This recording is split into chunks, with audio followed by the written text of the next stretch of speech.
Hello friends welcome to tell stories. தும் தேனா சாத் மேரா serial voice over வீடியோக்கு உங்கள் எல்லாத்தையும் வெல்கம் பண்ணுறேன். நம்ம சேனலில் இன்னும் சப்ஸ்கிரைப் பண்ணலைன்னா உடனே சப்ஸ்கிரைப் பண்ணிக்கோங்க. அப்போ தான் இதே மாதிரி டெய்லி அப்டேட்ஸ் உங்களுக்கு இமீடியட்டாக கிடைக்கும். ஹாய் ஃப்ரெண்ட்ஸ், இன்னைக்கு எபிசோட் எப்படி ஸ்டார்ட் ஆகுதுன்னா, லாஸ்ட் எபிசோடில் அப்ராஜிதா லலித்தை ஸ்லாப் பண்ணியிருப்பாள்ல. ஸோ அப்ராஜிதா அம்மா கேட்குறாங்க, என்ன பண்ணிகிட்ருக்க அப்போ உன்னோட ஹஸ்பண்டு மேலேயே கை வைக்கிறியா நீ, அவர் உன் பக்கம் தானே பேசிகிட்டு இருக்காரு அப்படிங்கிறாங்க. அப்ராஜிதா இப்போ ரிப்ளை பண்ணுறா, இந்த ஆள் அவரை காப்பாற்றிக்க என்னை ஓடுற ட்ரக் முன்னாடி தள்ளி விட்டா கூட விடுவார். 4 வருஷமாக சைலண்ட்டாக இருந்தேன்ல, இன்சல்ட் பண்ணப்போ சைலண்ட்டாக இருந்தேன், கை தூக்குனப்போ சைலண்ட்டாக இருந்தேன், மென்டலி டார்ச்சர் கூட பண்ணப்போ சைலண்ட்டாக இருந்தேன். அதனால நான் வீக்குன்னு அர்த்தம் கிடையாது. இந்த மேரேஜ் ரிலேஷன்ஷிப்க்கு நான் ரெஸ்பெக்ட் பண்ணேன், அவ்வளோதான். ஆனால் இன்னைக்கு என் கேரக்டர், செல்ஃப் ரெஸ்பெக்டை எல்லாமே டவுட் பண்ணதால் இன்னைக்கு நான் சைலண்ட்டாக இருக்க மாட்டேன். யாரும் மற்றவங்க மேலே மண்ணை தூக்கி போட்டால் அவங்க கையும் டர்ட் ஆகத்தான் செய்யும். ஸோ என்ன நினச்சிங்க, நீங்கள் இந்த ட்ராமா பண்ணால் நான் பயப்படுவேனா அப்படின்னு சொல்லிட்டு அப்ராஜிதா லலித்தை பார்த்து இதெல்லாமே கேட்டுட்ருக்கா. ரிமெம்பர், பயம் எங்கே முடியுதோ அங்கே தான் கரேஜ் ஸ்டார்ட் ஆகும். அண்ட் இங்களை மாதிரி ஆளுகனால தான் சீதா தேவி அப்போ எல்லாம் பாயிண்ட் அவுட் பண்ணி ஃபயரில் பர்ன் பண்ண வச்சாங்க. ஆனால் இன்னைக்கு இருக்க ஏரால சீதா அக்னி பரீட்சைலாம் தரமாட்டா, கொஷின் கேட்பா, எவிடன்ஸ் கேட்பா, ப்ரூஃப் கேட்பா. இன்னைக்கு என் மேலே போட்ட எல்லா ப்ளேம்க்கும் எனக்கு எனக்கு தெரியணும், ரீசன் தெரியணும். சொல்லுங்கள், உங்கள் லாயருக்கு இதெல்லாம் எப்படி தெரியும்? அவர் லாயர் தானே, அவர் ஒன்றும் ப்ரைவேட் டிடெக்டிவ் கிடையாதுல்ல. சொல்லி தம்மா ரிப்ளை பண்ணுறாங்க, உன்னை பற்றி தான் ஃபுல் ஸ்ட்ரீட்டுக்கே தெரியுமே, எதுக்கு ப்ரைவேட் டிடெக்டர் தேவைப்படும்? எதுவுமே ப்ரைவேட்டாகவே எதுவும் வைக்கலையே அப்படின்னு சொல்லிட்டு லலிதம்மா கேட்பாங்க. நான் எதுவும் ப்ரைவேட்டாக வைக்கல தான், ஆனால் இந்த டிவோர்ஸ் நோட்டீஸ் கொடுத்தது ஃபங்க்ஷன் அன்னைக்கு. பட் இந்த ஃபோட்டோஸ் எல்லாம் அதுக்கு முன்னாடி எடுத்தது. எப்படி இந்த ஃபோட்டோஸ் கிடச்சிச்சு நீங்கள் தரலனா? அப்போது நீங்கள் இதுக்கு முன்னாடியே ஸ்பை வச்சுருக்கீங்க.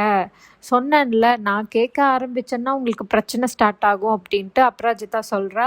அப்போது லலிதம்மா சொல்கிறாங்க, இந்த பொண்ணு அப்படின்னு ஸ்டார்ட் பண்ணுறாங்க.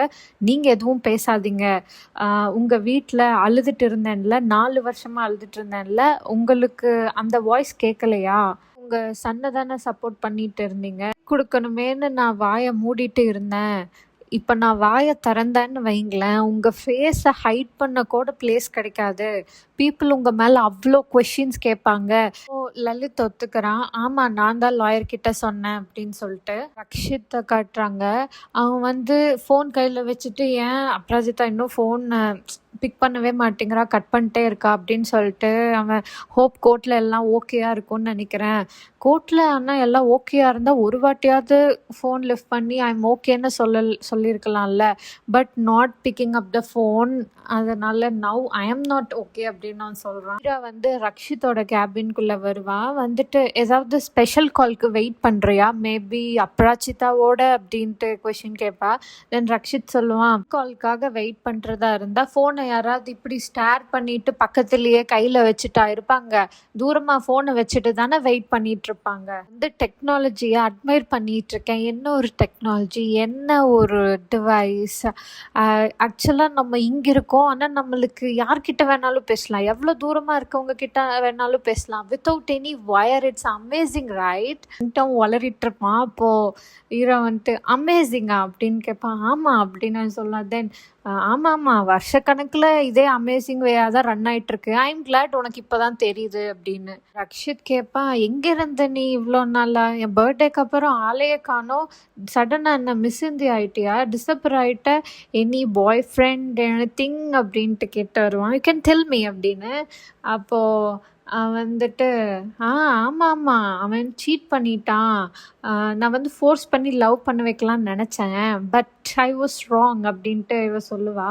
நீ என்ன க்ரேஸியாக பேசிகிட்டு இருக்க அப்படின்னு ரக்ஷித் கேட்பான். நீ தான் என்ன க்ரேஸி ஆக்கிட்ட அப்படின்னு இவ சொல்லுவா. நானா அப்படின்ட்டு.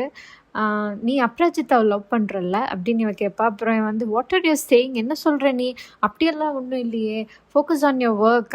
இப்போ நமக்கு மீட்டிங் இருக்குல்ல, எனக்கு இப்போ மீட்டிங் இருக்குது, எனக்கு டிசைன் டீம் கூட இருக்குது, நீ ஃபோக்கஸ் பண்ணு, நான் கிளம்புற மீட்டிங் இருக்குது பாய் அப்படின்னு சொல்லிட்டு அவன் எஸ்கேப் ஆயிடுவான்.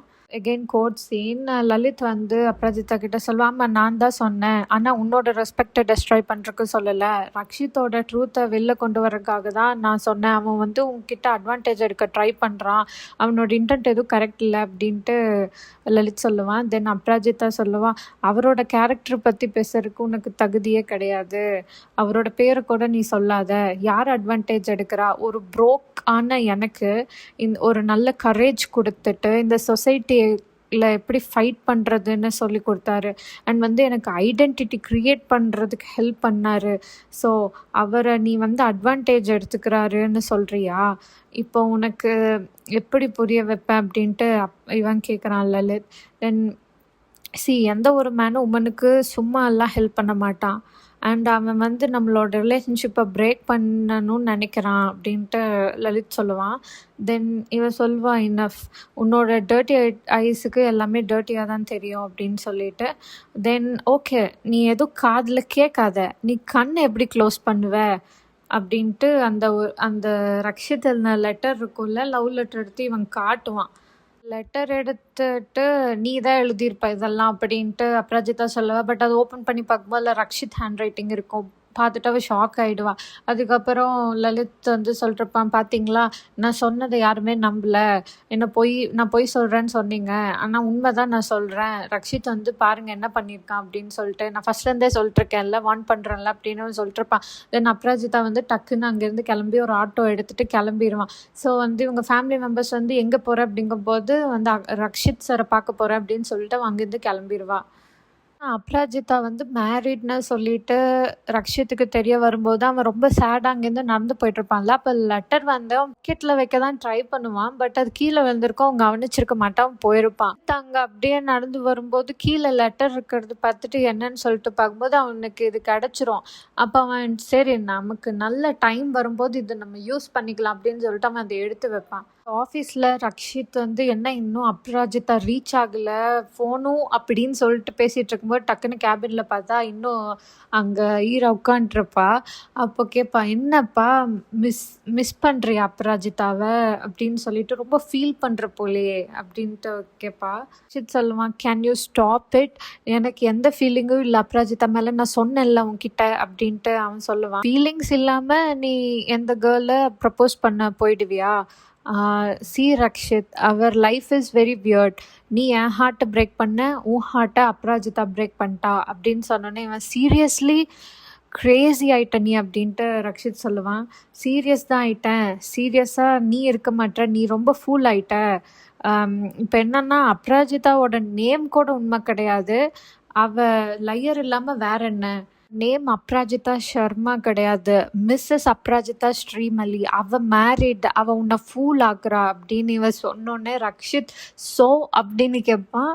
தென் இவ வந்து ஸோ அவள் மேரிட் உனக்கு தெரியுமா, அப்போவும் நீ அவளை லவ் பண்ணியா, ஒரு மேரிட் கேர்ள் கூடவா அப்படின்ட்டு இவ கேட்பா. இல்லை லவ் பண்ணப்போ மேரிட்னு எனக்கு தெரியாது, அண்ட் நவ் அப்படின்னு இவன் சொன்னோன்னே ஓகே அதுக்கு ரிப்ளை பண்ண, அண்ட் நவ் லவ் உன்னை ட்ரூத் பார்க்குறதுலேருந்து ஸ்டாப் பண்ணிருச்சு கரெக்டா, என்ன ட்ரூத் அப்படின்னு அவன் கேட்பான். இதுதான் ட்ரூத் தான், அவள் உன்னை அட்வான்டேஜ் எடுக்கிறா, இன்டென்ஷனலாக அவள் வந்து மிஸ்ஸஸ் பிளேஸில் எதுக்கு மிஸ்ன்னு போட்டா, உன்னை ட்ராப் பண்ணிட்டா அப்படின்னு சொல்லிட்டு லைனாக சொல்லிருப்பா.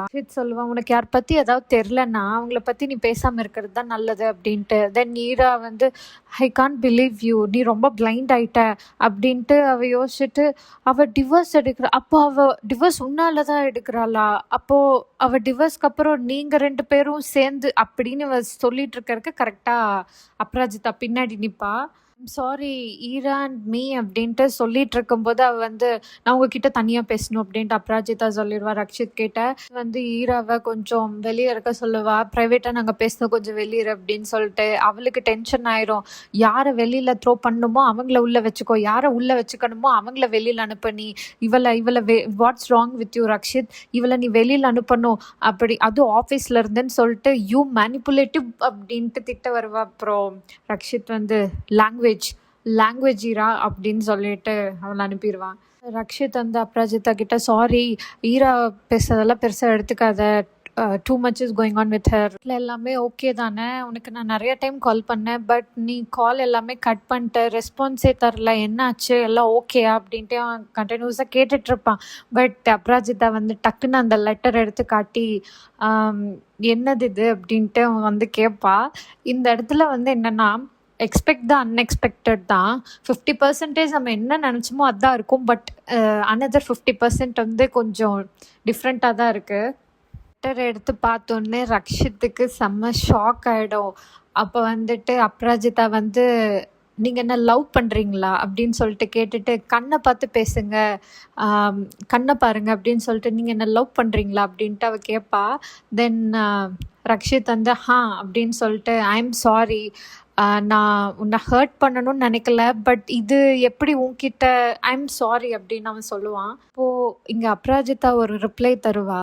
அதுலேயே நமக்கு புரியும் அவள் 4 years எவ்வளோ கோத்ரூ பண்ணியிருக்கான்னு. அவள் என்ன சொல்லுவான்னா, அவள் தேங்க்யூ சொல்லுவா. கம்ப்ளீட்லி புரியவே இல்லை. She chase thank you. என்ன சொல்லலான்னா, தேங்க்யூ இந்த ஃபீலிங்ஸ் தந்ததுக்கு.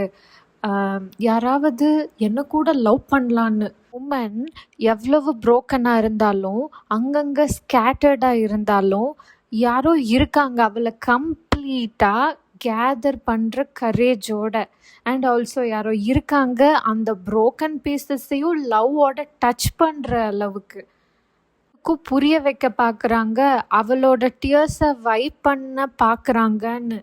அண்ட் அவளுக்கும் நம்பிக்கை தர பார்க்குறாங்க, அவளுக்கும் லவ்வோட ரைட்ஸ் இருக்குன்னு. அப்ராஜிதா 2.0 நீங்கள் நம்பிக்கை வைக்க கற்று தந்தீங்க. அண்ட் நெக்ஸ்ட்டு வந்துட்டு தைரியத்து மேலே நம்பிக்கை வைக்க கற்று தந்தீங்க. அப்புறம் டெஸ்டினி மேலே நம்பிக்கை தந்தீங்க. டெஸ்டினி மேலே நம்பிக்கை இருந்தது, என் டெஸ்டினியில் லவ்வே இல்லைன்னு. இப்போ ஹார்ட் ஸ்டோன் ஆயிடுச்சு, அதில் லவ்வோட நாக் எப்பவும் கேட்காதுன்னு. தேங்க்யூ எனக்கு நம்பிக்கை தந்ததுக்கு, என் டெஸ்டினியில் இன்னும் லவ் எழுதியிருக்கு அப்படின்னு. என்னன்னா லலித் வந்து இதெல்லாமே பார்த்துட்ருக்கான், அதுதான் செம்ம ஃபன்னு. தென் வாட்ச்மேன் உள்ளே விடலை ஃபஸ்ட்டு லலித்தை. மெடிசன் கொடுக்கணும், அப்ராஜிதா இருக்காங்கல்ல, அவங்க இம்பார்ட்டன்ட் மெடிசன் மறந்துட்டாங்க, அவங்களுக்கு கொடுக்க வந்திருக்கேன், கொடுக்கணும்னு சொல்லிட்டு தான் உள்ளே வந்தான். உள்ளே வந்து இது எல்லாத்தையும் பார்த்துட்டு இருந்தான். பார்த்துட்டு அவனுக்கு ஷாக் ஆகிடுச்சு. நீ என்ன ராக்கெட்டாக ஃப்ளை பண்ணுவேன்னு பார்த்தா இப்படி புஷ்வான மாதிரி புஷ்ஷுன்னு போயிட்டே அப்படின்னு சொல்லிட்டு அவனுக்கு ஷாக் ஆகிடுச்சு. என்ன இப்படி பண்ணுறான் அப்படின்னு சொல்லிட்டு, தேங்க்யூ சொல்லிட்டு இருக்காளேவ அப்படின்னு. அப்போ கரெக்டாக வாட்ச்மேன் வந்து, இன்னும் நீங்கள் என்ன பண்ணுற, போலீஸை கூப்பிடுவாங்க, கிளம்பு அப்படின்ட்டு அனுப்பிச்சுட்ருவாங்க. அப்ராஜிதா சொல்லிட்டுருப்பா, ஷித் சார், லவ் லைஃபோட ரொம்ப பியூட்டிஃபுல் ஃபீலிங். யாராவது உன்னை லவ் பண்ணால், ஓன் பண்ணால், அதை விட ஹாப்பினஸ் எதுவும் இல்லை. ஆனால் எப்போ அந்த லவ்க்கு பதிலாக லவ் கிடைக்கலையோ, அந்த லவ்வோட ஆன்சர் லவ் இல்லையோ, ஐம் சாரி, நான் உங்கள் ஹார்ட் பிரேக் பண்ணுறேன், அந்த பெயின் தரேன், நான் உங்களை லவ் பண்ணலை. சித் ரிப்ளை பண்ணுவான், ஃபார் வாட்? நீ எதுக்கு சாரி சொல்லணும்? ஏன் லவ் ஏன் ப்ராப்ளம், நீ ஏன் ஃபீல் பண்ணணும்? சொல்லுவா, ஐ எம் ரியலி சாரி, நீங்கள் எனக்கு நிறையா ஹெல்ப் பண்ணியிருக்கீங்க, எவ்வளோ விஷயம் பண்ணியிருக்கீங்க எனக்காக, ஆனால் நான் லவ் பண்ணலை. ரிப்ளை பண்ணுவான், லவ் தான் பண்ணேன், உன்னை ஃபேவர் ஒன்றும் பண்ணலை உனக்கு ரிட்டர்ன் பண்ணுறதுக்கு அப்படின்னு. தென் அப்ராஜிதா சொல்லுவா, ஆக்சுவலாக நான் எந்த ஸ்டேஜில் இருக்கேன்னா, எந்த ஒரு ரிலேஷனும் எந்த ஒரு பாண்டும் வேண்டான்னு நினைக்கிற ஸ்டேஜில் இருக்கேன், அதனால தான் அப்படின்ட்டு அவள் சொல்லிகிட்ருப்பா. தென் ரக்ஷித் சொல்லிடுவான், ஆருவோட என்கேஜ்மெண்ட் ஃபங்க்ஷன் அப்போ தான் நான் ப்ரப்போஸ் பண்ணலான்னு வந்தேன், பட் அப்போ தான் தெரிஞ்சிச்சு நீ மேரிட்னு, அது வரைக்கும் எனக்கு தெரியாது, அதனால நான் அதுக்கு மேலே கஷ்டப்படுத்தணும்னு விரும்பலை, ஸோ அதனால் நான் உன்கிட்ட சொல்லலை அப்படின்னு ஹீரோ சொல்லுவான். தென் அப்ராஜிதா சொல்லுவா, எனக்கு இது முன்னாடியே தெரிஞ்சிருந்ததுன்னா ரிலேஷன்ஷிப் ப்ரொசீடே பண்ணியிருக்க மாட்டேன், இப்போ என்னென்னா இந்த ரிலேஷன்ஷிப்பை எல்லோரும் தப்பாக பேசிகிட்டு இருக்காங்க அப்படின்னு சொன்னோன்னா என்னாச்சு கோர்ட்டில் அப்படின்ட்டு ஹீரோ கேட்பான். தென் கோர்ட்டில் என்ன நல்லா ஆச்சுங்கிறது கம்ப்ளீட்டாக எக்ஸ்பிளைன் பண்ணிகிட்ருப்பா. இதோட இந்த எபிசோட் முடிஞ்சிச்சு. நாளைக்கு எபிசோடில் ப்ரோமோ எப்படி இருந்துச்சுன்னா, அப்ராஜிதா இஸ் மிஸ்ஸிங் அப்படின்ட்டு நியூஸில் சொல்லிட்டு இருந்தாங்க, அந்த மாதிரி ப்ரோமோ இருந்துச்சு. ஸ்டோரி நெக்ஸ்ட் என்னென்ன நடக்க போகுதுன்னு சொல்லிட்டு பார்க்கணுன்னா மறக்காமல் சேனலை சப்ஸ்கிரைப் பண்ணுங்கள். கீழே கமெண்ட் பாக்ஸில் உங்கள் கமெண்ட்ஸ் எல்லாம் சொல்லுங்கள். நாளைக்கு பார்க்கலாம். பாய்.